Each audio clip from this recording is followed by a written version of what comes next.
ഇന്ത്യയിൽ നടക്കുന്ന UPSC, SSC, RRB, bank ടെസ്റ്റുകൾ, പിന്നെ റാലി പരീക്ഷകൾ, ഇവയ്ക്ക് എല്ലാം കോമണായി ചോദിക്കുന്ന ഒരു സബ്ജക്റ്റാണ് ഇംഗ്ലീഷ്. ഇംഗ്ലീഷ് വെറുമൊരു ലാംഗ്വേജ് ആണെങ്കിൽ പോലും ഇംഗ്ലീഷുമായി ബന്ധപ്പെട്ട് വരുന്ന പല ചോദ്യങ്ങൾക്കും നമ്മുടെ വിദ്യാർത്ഥികൾക്ക് കൃത്യമായി ഉത്തരം എഴുതാൻ സാധിക്കാറില്ല. അതുകൊണ്ട് ഇംഗ്ലീഷിന് കാര്യമായൊരു പ്രിപ്പറേഷൻ ആവശ്യമാണ്. പക്ഷേ ഇംഗ്ലീഷ് വളരെ വാസ്റ്റ് സബ്ജക്റ്റ് ആയതുകൊണ്ട് അതിൻ്റെ പ്രിപ്പറേഷൻ നടത്തുക അത്ര എളുപ്പമല്ല.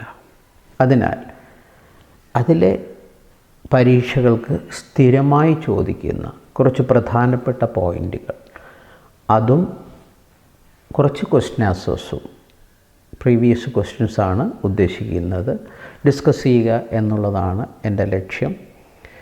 ഇതിൽ പറയുന്ന പോയിൻ്റുകൾ ഒട്ടും പിന്നെ ഒഴിവാക്കാൻ പറ്റുന്നതല്ല. അത് മസ്റ്റായിട്ട് നിങ്ങൾ ഇത്രയും പോയിൻ്റുകളെങ്കിലും മനസ്സിലാക്കിയിരിക്കണം. പ്രീവിയസ് ക്വസ്റ്റ്യൻസും ഞാൻ ഈ ചാനലിൽ ഡിസ്കസ് ചെയ്യുന്നത് നിങ്ങൾ നോക്കി മനസ്സിലാക്കി സ്വന്തമായി ചെയ്യാൻ ശ്രമിക്കുക. എപ്പോഴും ഈ ഇംഗ്ലീഷുമായി ബന്ധപ്പെട്ട് വരുന്ന ചോദ്യങ്ങൾക്ക് ഉത്തരം എഴുതുമ്പോൾ ശ്രദ്ധിക്കേണ്ട പ്രധാന കാര്യം, ആ ചോദ്യം മനസ്സിലാക്കി മാത്രമേ അതിൻ്റെ ഓപ്ഷൻസ് കറക്റ്റായിട്ട് തിരഞ്ഞെടുക്കാവൂ. ഒരു ചോദ്യം വായിച്ചു കഴിഞ്ഞാൽ ആ ചോദ്യവുമായി റിലേറ്റഡ് ആയിട്ടുള്ള ഓപ്ഷൻസ് ആയിരിക്കും ഇതിൽ തരിക. ആ ഓപ്ഷൻസിൽ നിന്ന് ശരിയായ ഓപ്ഷൻ കണ്ടെത്തുക എന്നുള്ളതാണ് ഏറ്റവും ശ്രമകരമായ ജോലി. അതുകൊണ്ട് അത് കണ്ടെത്തണമെങ്കിൽ ഏറ്റവും ആദ്യം നമ്മൾ ചെയ്യേണ്ടത് ആ ചോദ്യം വ്യക്തമായിട്ട് വായിച്ച് മനസ്സിലാക്കുക എന്നുള്ളതാണ്. രണ്ടാമത്തത് നമ്മുടെ കോമൺ സെൻസ് എപ്പോഴും അതിൽ ആഡ് ചെയ്യണം. ഇങ്ങനെ ചോദ്യം വായിച്ച് മനസ്സിലാക്കി നമ്മുടെ കോമൺ സെൻസിൽ ആഡ് ചെയ്തിട്ട് അതിൻ്റെ കറക്റ്റ് ഉത്തരം കണ്ടുപിടിച്ചാൽ നെഗറ്റീവ് മാർക്കിൽ നിന്ന് നിങ്ങൾക്ക് രക്ഷപ്പെടാം. കാരണം ഈ 4 ഓപ്ഷൻസും സ്വാഭാവികമായിട്ടും വളരെയധികം ഉത്തരത്തിനോട് സാമ്യമുള്ളതായിരിക്കും. സോ നമുക്ക് നെഗറ്റീവ് മാർക്ക് വരാനുള്ള സാധ്യത വളരെ കൂടുതലാണ്. അപ്പോൾ ആ പോയിൻ്റാണ് നിങ്ങളെപ്പോഴും ശ്രദ്ധിക്കേണ്ടത് ക്വസ്റ്റ്യൻ ആൻസേഴ്സ് ചെയ്യുമ്പോൾ. അപ്പോൾ അതിനു വേണ്ടി കൂടുതൽ പ്രീവിയസ് ക്വസ്റ്റ്യൻസ് ചെയ്യുക എന്നത് മാത്രമേ മാർഗമുള്ളൂ. സാധാരണ നമ്മൾ ഇംഗ്ലീഷ് ലാംഗ്വേജ് പഠിക്കാൻ വൊക്കാബുലറി പഠിക്കണം എന്ന് പറയുന്നത് പോലെ കോമ്പറ്റീറ്റീവ് എക്സാം ജയിക്കണമെങ്കിൽ, കോമ്പറ്റീറ്റീവ് എക്സാം വിൻ ചെയ്യണമെങ്കിൽ പ്രധാന പോയിൻ്റുകളും പിന്നെ അതിൻ്റെ കൂടെയുള്ള പ്രീവിയസ് ക്വസ്റ്റ്യൻസും നമ്മൾ എത്ര ഡിസ്കസ് ചെയ്യാൻ പറ്റുമോ അത്രയധികം ഡിസ്കസ് ചെയ്യും. അതുപോലെ തന്നെ എഴുതി പഠിക്കുകയും ചെയ്യേണ്ടതുണ്ട്. അപ്പോൾ ഞാനിതിലൂടെ ശ്രമിക്കുന്നത്, ഈ ചാനലിൽ ഇംഗ്ലീഷ് എന്ന് പറയുന്ന ഈ പ്ലേലിസ്റ്റിൽ ഞാൻ കുറച്ച് ഭാഗങ്ങളായിട്ട് ഇംഗ്ലീഷിന് വരാൻ സാധ്യതയുള്ള ക്വസ്റ്റ്യൻ ആൻസേഴ്സും അതുപോലെ അതിൻ്റെ പ്രധാനപ്പെട്ട പോയിൻ്റുകളുമാണ് നിങ്ങളോട് പങ്കുവയ്ക്കുന്നത്. ഒന്നാമത്തെ ഭാഗത്തിലേക്ക് നമുക്കാദ്യം കടക്കാം. അതിൻ്റെ ഒന്നാമത്തെ ഭാഗമായി വരാറുള്ളത് പാർട്സ് ഓഫ് സ്പീച്ചിലെ നൗൺ തന്നെയാണ്. കാരണം നൗൺ ഏറ്റവും കൂടുതൽ ഉപയോഗിക്കുന്ന ഒന്നാണ്. അതിനെ നമ്മൾ നെയിമിംഗ് വേർഡ് എന്നാണ് പറയുന്നത്. ഈ ഭൂമിയിലുള്ള ഒരു ജീവനുള്ള വസ്തുവായാലും ജീവനില്ലാത്ത വസ്തുവായാലും അതിനെ നമ്മൾ എന്തെങ്കിലും ഒരു നാമകരണം ചെയ്ത് വിളിക്കാറുണ്ട്. അതിനെയാണ് നമ്മൾ നൗൺ എന്ന് പറയുന്നത്. ആ നെയിമിംഗ് വേർഡിനെയാണ് നൗൺ എന്ന് പറയുന്നത്. അങ്ങനെയുള്ള നൗൺ എന്ന നെയിമിംഗ് വേർഡിനെ നമ്മൾ പ്രധാനമായിട്ട് 5 കാറ്റഗറി ആയിട്ടാണ് തിരിച്ചിരിക്കുന്നത്. ഈ 5 കാറ്റഗറി എന്താണ് എന്ന് മാത്രം നിങ്ങൾ ഈ ഭാഗത്തിൽ ഇപ്പോൾ നോട്ട് ചെയ്ത് മനസ്സിലാക്കിയാൽ മതി. അത് മാത്രം ഞാൻ ഈ ഭാഗത്ത് പറയുന്നുള്ളൂ. പക്ഷേ അത് ഒന്നാമത്തത് അതിലെ കോമൺ നൗണാണ്. നൗണിൻ്റെ സബ് ഡിവിഷനായിട്ട് വരുന്ന ഒന്നാമത്തേത് കോമൺ നൗണാണ്. കോമൺ നൗൺ എന്ന് പറഞ്ഞാൽ നമുക്കെല്ലാം അറിയാം.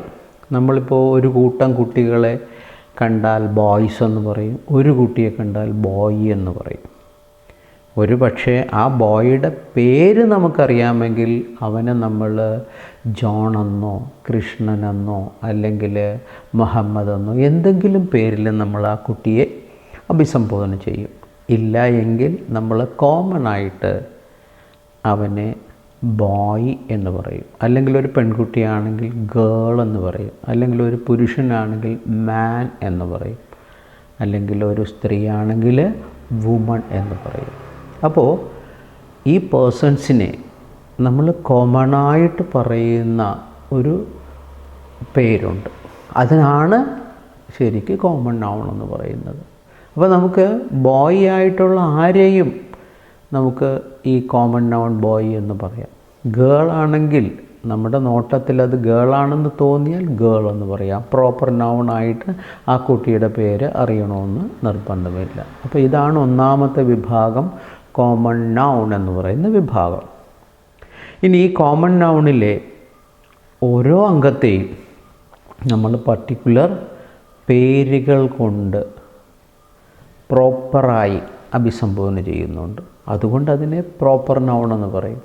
ഇപ്പോൾ ഒരു ആൺകുട്ടി നിൽക്കുന്നു, അവനെ വെറുതെ ബോയ് എന്ന് പറയുന്നതിനേക്കാൾ ഉപരിയായിട്ട് നമുക്കവനെ നന്നായി അറിയാമെങ്കിൽ, അവൻ ആരാണെന്ന് അറിയാമെങ്കിൽ അവനെ ജെയിംസ് എന്നോ അല്ലെങ്കിൽ അവനെ വിഘ്നേഷ് എന്നോ അല്ലെങ്കിൽ വേറെ ഏതെങ്കിലും ഒരു പേരിട്ട് നമുക്ക് വിളിക്കാൻ സാധിക്കും. പ്രോപ്പറായിട്ട് അവൻ്റെ പേരാണത്. That is proper noun. അല്ലെങ്കിൽ ഒരു പെൺകുട്ടി നിൽക്കുന്നു, ആ പെൺകുട്ടിയെ അറിയാമെങ്കിൽ ആ പെൺകുട്ടിയുടെ പേരിട്ട് നമുക്ക് വിളിക്കാവുന്നതാണ്. That is. ഇനി അടുത്ത ഒരു വിഭാഗമാണ് മെറ്റീരിയൽ നൗൺ. മെറ്റീരിയൽ നൗൺ എന്ന ആ പേരിൽ നിന്ന് തന്നെ നിങ്ങൾക്ക് ഏകദേശ രൂപം കിട്ടിക്കാണും. മെറ്റീരിയൽ നൗൺ എന്ന് പറയുന്നത്, അതായത് മിക്കവാറും ധാരാളം ഫിനിഷ്ഡ് പ്രോഡക്ട്സ് നമ്മൾ കാണാറുണ്ട്. ഇപ്പോൾ പ്ലാസ്റ്റിക്കിൻ്റെ ചെയർ, വുഡ് ചെയർ, അതുപോലെ തന്നെ വുഡിൻ്റെ table, plastic table, glass table, ഇങ്ങനെ different types of finished goods or finished products we can see everywhere. ഇവയെല്ലാം നമ്മൾ പറയുന്ന കോമൺ ആയിട്ടുള്ള ചില പേരുകളുണ്ട്. ഇപ്പോൾ ഒരു പ്ലാസ്റ്റിക് ചെയർ കണ്ടാൽ അതിനെ തൊട്ടുകൂടെ നമ്മൾ ദിസ് ഈസ് പ്ലാസ്റ്റിക് എന്ന് പറയും. അല്ലെങ്കിൽ വുഡ് ചെയർ കണ്ടാൽ അതിനെ തൊട്ടിട്ട് ദിസ് ഈസ് വുഡ് എന്ന് പറയും നമ്മൾ. അല്ലെങ്കിൽ ഒരു ഗ്ലാസ് ടേബിളിൽ ഇട്ടിരിക്കുന്നത് കണ്ടാൽ അതിൽ കൊട്ടി നോക്കിയിട്ട് നമ്മൾ പറയും ഗ്ലാസ് എന്ന് പറയും. ഇങ്ങനെ പ്ലാസ്റ്റിക്, വുഡ്, അതുപോലെ തന്നെ ഗ്ലാസ്, ഇങ്ങനെ ഡിഫറെൻറ്റ് ടൈപ്സ് ഓഫ് മെറ്റീരിയൽസ് ഉണ്ട്. ഇവയുടെ പേരായിട്ട് വരുന്ന ശബ്ദത്തെ നമ്മൾ മെറ്റീരിയൽ നൗൺ എന്ന് പറയും. ഇനി ഒരു കൂട്ടത്തെ, ആ കൂട്ടത്തിൽ എല്ലാം പെടും. അതായത് നമ്മളിപ്പോൾ കോമൺ നൗൺ പറയുന്നത് പോലെ അല്ല. ഇപ്പോൾ ഒരു ഗ്രൂപ്പ് ആളുകൾ നിൽക്കുന്നെന്ന് കരുതുക. അതിൽ ആൺകുട്ടികളുണ്ട്, പെൺകുട്ടികളുണ്ട്, ആണുങ്ങളുണ്ട്, പെണ്ണുങ്ങളുണ്ട്, പട്ടിയുണ്ട്, പൂച്ചയുണ്ട്, വാഹനങ്ങളുണ്ട്. ഇങ്ങനെയുള്ള ഒരു ഗ്രൂപ്പ് ആയിട്ട് വന്ന് നിൽക്കും. ഉദാഹരണമായിട്ട് ഇപ്പോൾ പോലീസ് എന്ന ഒറ്റ വാക്ക് നമ്മൾ പറയുമ്പോൾ പോലീസിൽ ആൺ പോലീസ്, പെൺ പോലീസ്, അതുപോലെ തന്നെ പോലീസ് ഡോഗ്സ്, അതുപോലെ പോലീസ് വാഹനങ്ങൾ, അവരുടെ ഡിഫറെൻറ്റ് ടൈപ്സ് ഓഫ് മെറ്റീരിയൽ എല്ലാം കൂടെ ചേർത്തിട്ടാണ് നമ്മൾ പോലീസ് എന്ന് പറയുന്ന ഒറ്റ വാക്ക് പറയുന്നത്. അതുപോലെ ആർമി എന്ന് പറഞ്ഞാൽ ആർമിയിൽ എന്തെല്ലാം ഉണ്ട്?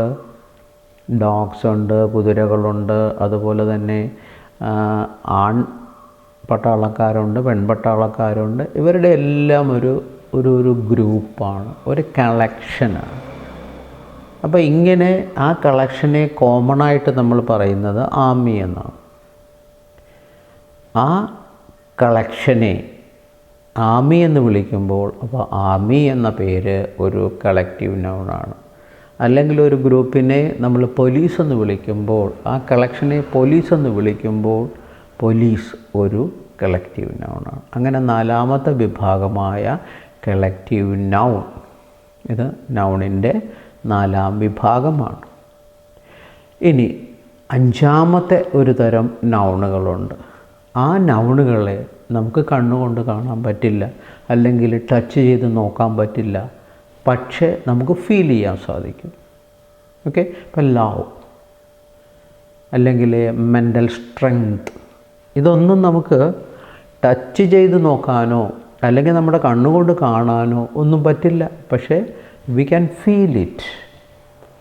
അങ്ങനെയുള്ള നൗണുകളെ നമ്മൾ അബ്സ്ട്രാക്റ്റ് നൗണുകൾ എന്നാണ് പറയുന്നത്. ബാക്കി ഉള്ള നൗണുകളൊക്കെ കോൺക്രീറ്റ് നൗൺസാണ്. ഇത് മാത്രം അബ്സ്ട്രാക്റ്റ് നൗൺസാണ്. ആ സാധനം നമുക്ക് ഫീൽ ചെയ്യാനേ പറ്റുള്ളൂ, അല്ലെങ്കിൽ ഒരാളുടെ ക്വാളിറ്റി ആയിട്ട് നമുക്ക് കാണാനേ പറ്റുള്ളൂ. ഒരു ഫീലിംഗ് അല്ലെങ്കിൽ ക്വാളിറ്റി, അതിൻ്റെ പേരായിട്ട് വരുന്ന ശബ്ദമാണ് അബ്സ്ട്രാക്റ്റ് നൗൺ. ഓക്കെ, അപ്പോൾ ഞാൻ സമ്മറൈസ് ചെയ്ത് പറഞ്ഞാൽ nouns R of 5 types. First is common noun, second one proper noun, third one material noun, fourth one collective noun and fifth one abstract noun. ഈ ഓരോന്നിൻ്റെയും എക്സാമ്പിൾസ് ഏതാണ് എന്ന് നിങ്ങൾ മനസ്സിലാക്കിയിരിക്കണം. That is all. ഇതാണ് ഒന്നാം ഭാഗം. രണ്ടാം ഭാഗം അടുത്ത വീഡിയോയിൽ കണ്ടിന്യൂ ചെയ്യുന്നുണ്ട്.